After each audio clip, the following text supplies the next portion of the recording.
इथे सगळ्यात अस्वस्थ किंवा असुरक्षित हा जर कोण असेल तर कंत्राटदारीवरती, सरकारी कंत्राटदारीवरती लागलेला कर्मचारी हे आपण लक्षात घ्या.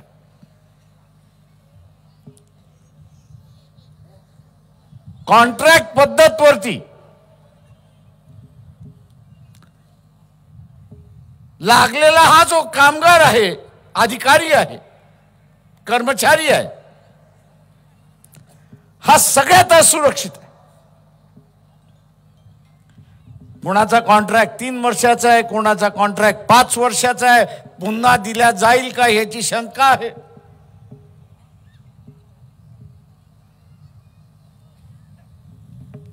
एकदा तिशी ओलांडली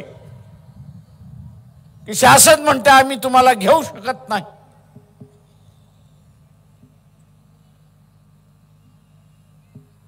हा जो असुरक्षित कॉन्ट्रॅक्ट पद्धतीने लागलेला कर्मचारी जो आहे त्याला आपण पक्षाच्या भूमिकेमध्ये एक आश्वासन करतो आहोत की उद्याची असणारी सत्ता आणि या सत्तेमध्ये जर वंचित बहुजन आघाडी सहभागी असेल तर त्याला परमनंट केल्या जाईल हे आश्वासन आपण त्या ठिकाणी देतो.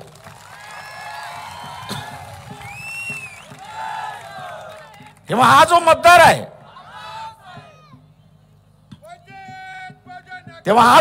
आहे,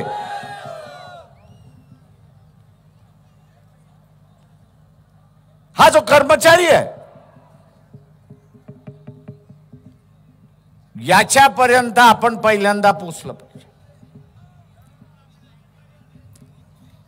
आणि त्याला पक्षाची भूमिका आपण समजावून सांगितली. त्याला एकदा पक्षाची भूमिकाला समजली की तू अजून 10-12 जणांना समजवायला सुरुवात करतो हे लक्षात घ्या.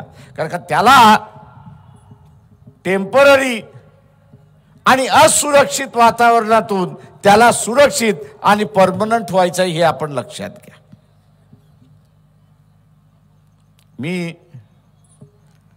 हा जो कॉन्ट्रॅक्ट वरती लागलेला कामगार जो आहे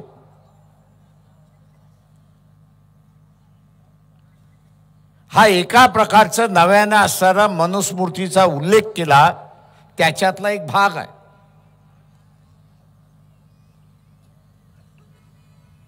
त्याच्यातला असणारा एक भाग आहे. तुम्ही शिकलात बरोबर झालं, तुम्ही शिकलेला जरी असला तरी आम्ही सांगू ते काम केलं पाहिजे. एक मानसिकता तयार केल्या जाते, एक लक्षात घ्या. येणाऱ्या नव्या गुलामीची मानसिकता या ठिकाणी तयार केल्या जाते.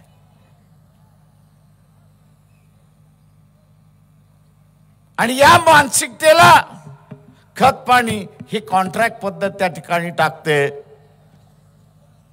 कारण का प्रत्येक 5 वर्षानंतर, प्रत्येक 3 वर्षानंतर, प्रत्येक 2 वर्षानंतर तू आपला निवेदन घेत, मोर्चे घेत तिथे असणारं माझं कॉन्ट्रॅक्ट वाढवा म्हणून त्या ठिकाणी सांगतो. एक मानसिक आघात केला जातो. देश स्वतंत्र झाला, संविधानाने सांगितलं की इथला असणारा जो कोणी कर्मचारी असेल हा कर्मचारी परमनंट असेल. त्यांनी चुका केल्या तरच त्याला सर्व्हिसमधनं काढण्यात जाईल, नाही तर तो परमनंट राहील, त्याच्या विरोधात कारवाई केल्या जाणार नाही, तशी असताना परिस्थिती होती. मी एका प्रकारे सुरक्षित व्यवस्थेकडे संविधान घेऊन गेला आणि आता आपण बघत असाल की इथल्या असणाऱ्या कर्मचाऱ्याला असुरक्षित व्यवस्थेमध्ये त्या ठिकाणी घेऊन जायला जात आहे आणि पुन्हा पुन्हा त्याच्यावरती मानसिक आघात केला जातो हे लक्षात घ्या. इथला कॉन्ट्रॅक्टवरचा असणारा जो कामगार आहे, याच्या अगोदर काँग्रेस, एनसीपी आणि इतर पक्षांचं असणारं सरकार आपण त्या ठिकाणी पाहिजे. सध्या असणारं बीजेपी आणि एकनाथ शिंदे यांचं असणारं सरकार आपण पाहतोय. पण हा जो कॉन्ट्रॅक्टवरचा कामगार आहे, कर्मचारी आहे, त्याला परमनंट करण्याच्या गोष्टी होत नाहीत हे आपण लक्षात घ्या. कोर्टात गेला तर कदाचित होतं, नाही तर कोर्ट म्हणतं पॉलिसी डिसिजन आहे, आम्ही त्या ठिकाणी घेऊ शकत नाही. मी या सगळ्या कर्मचाऱ्यांना असं आवाहन करतोय की आपण वंचितला सत्तेमध्ये बसवा. ही जी नव्याने येणारी कॉन्ट्रॅक्टची जी गुलामी आहे ती आम्ही संपवल्याशिवाय राहणार नाही, हे आश्वासन आम्ही आपल्याला या ठिकाणी देतो.